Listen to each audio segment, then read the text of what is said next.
Welcome to Zwida Media. If you're new to this channel, please subscribe. Don't forget to like, comment and share. Here's a new video for today. Enjoy.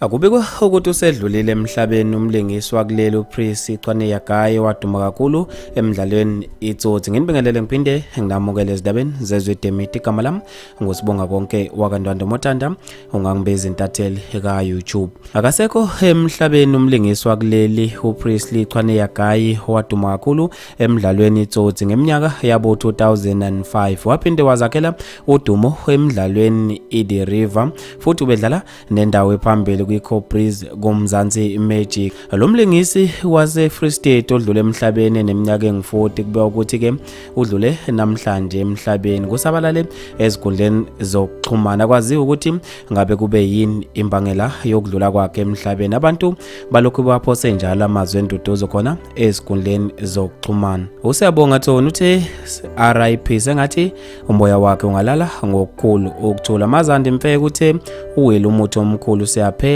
siwulusha Nkosi ubhekile wabe esefaka ama emoji akhalayo. Ukhanyo uSikhakhana uthe awubakithi Mr Beverage Mr Massive rest in peace mfethu wabe esefaka ama emoji akhalayo.